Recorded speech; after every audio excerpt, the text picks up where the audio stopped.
Hello everyone. तो आज के वीडियो में हम कूलाम के नियम को डिस्कस करने वाले हैं। तो कूलाम का नियम थोड़ा सा भी समय हम ना बर्बाद करते हुए सीधा टॉपिक पे आते हैं। तो कूलाम का नियम सबसे पहले होता क्या है, तो सबसे पहले इसका स्टेटमेंट लिख लेते हैं। तो देखो, कूलाम का नियम क्या होता है, दो स्थिर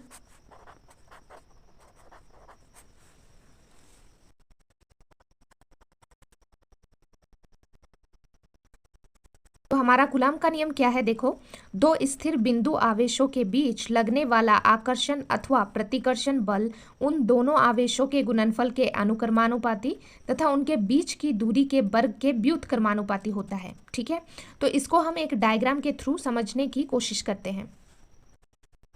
मान लेते हैं ये दो बिंदु आवेश है, ठीक है, ये दो हमारा बिंदु आवेश है, लेकिन कैसा बिंदु आवेश है, स्थिर बिंदु आवेश। तो इसको हमने Q1 नाम दे दिया और इसको Q2, ठीक है। और इसका बीच की दूरी मान लेते हैं, इसके बीच की दूरी क्या है, R। यहाँ से यहाँ तक की दूरी R है। अब इस फिगर को देखते हुए हम सारे डेरिवेशन करेंगे। देखो, हमारा स्टेटमेंट क्या था, दो स्थिर बिंदु आवेशों के बीच लगने वाला आकर्षण बल, तो बल को हम F से डिनोट करते हैं, वो समानुपाती होता है किसके, और ये बल जो है आकर्षण बल भी हो सकता है और प्रतिकर्षण बल भी हो सकता है।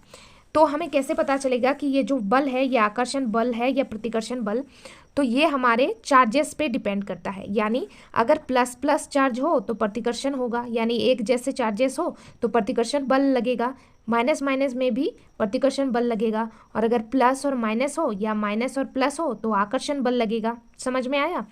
तो यहाँ पर हम इस स्टेटमेंट के थ्रू दोनों चार्जों के गुणनफल के समानुपाती होता है, ये इक्वेशन नंबर 1। उसके बाद बोला है उन दोनों आवेशों के गुणनफल के अनुक्रमानुपाती तथा उनके बीच के दूरी के वर्ग के व्युत्क्रमानुपाती। तो इन दोनों चार्जेस के बीच की दूरी कितना है, R है ना, तो इसके वर्ग के व्युत्क्रमानुपाती, व्युत्क्रमानुपाती मतलब 1/R, और वर्ग बोला है तो 1/R²। तो इक्वेशन नंबर 2।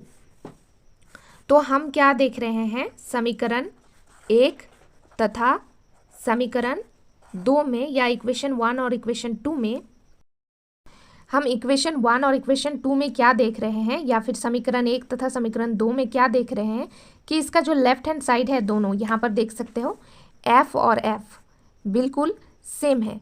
तो हम क्या लिख सकते हैं, F समानुपाती, इन दोनों को कंबाइन कर दो, क्योंकि इसका लेफ्ट हैंड साइड क्या है, बराबर है, तो इसका राइट हैंड साइड भी दोनों का बराबर हो जाएगा। तो हम लिखेंगे Q1 into Q2/R²। F equal to, अब ये समानुपाती के चिन्ह को हटाकर मैंने डायरेक्टली बराबर लिख दिया है। तो इसको हटाने के लिए हमें एक कांस्टेंट की ज़रूरत होती है, दैट इज आवर K, ठीक है। तो K into Q1 into Q2/R², जहाँ पर हमारा K क्या है, जहाँ पर हमारा K यानी कांस्टेंट है, ठीक है। इसको फर्दर हम लिख सकते हैं F equal to 1/4πε0 Q1 into Q2/R², यानी हम K इक्वल टू लिख सकते हैं 1/4πε0, जहाँ पर हम ε0 को क्या कहते हैं, निर्वात की, हम कहते हैं निर्वात की विद्युतशीलता, ठीक है, निर्वात की विद्युतशीलता। अब इसका ना कुछ पर्टिकुलर वैल्यूज़ भी होती है, जैसे K इक्वल टू हम लिख सकते हैं 1/4πε0, इसका मान होता है 9 × 10⁹ न्यूटन मीटर स्क्वायर और पर कूलाम स्क्वायर, ठीक है। यानी हम K के मान, K के डायरेक्टली वैल्यू हम पुट कर सकते हैं, K का 9 × 10⁹ न्यूटन मीटर स्क्वायर पर कूलाम स्क्वायर, ठीक है। अब ε0 हमारा क्या है, निर्वात की विद्युतशीलता, इसका मान होता है 8.85 × 10⁻⁻19, और इसका ठीक उल्टा, इसके यूनिट का ठीक उल्टा, ये न्यूटन मीटर स्क्वायर पर कूलाम स्क्वायर है, ये होगा कूलाम स्क्वायर पर न्यूटन मीटर स्क्वायर, ठीक है। ये सब इम्पॉर्टेंट क्यों है, इसका वैल्यूज़, इन सब का वैल्यूज़, क्योंकि हमें जब न्यूमेरिकल देखने को मिलता है। ये था कूलाम का नियम। नेक्स्ट वीडियो में हम इसके इम्पॉर्टेंट और डेरिवेशन करेंगे। अगर आपको ये वीडियो पसंद आती है तो प्लीज़ इस वीडियो को लाइक, शेयर और सब्सक्राइब जरूर कीजिए।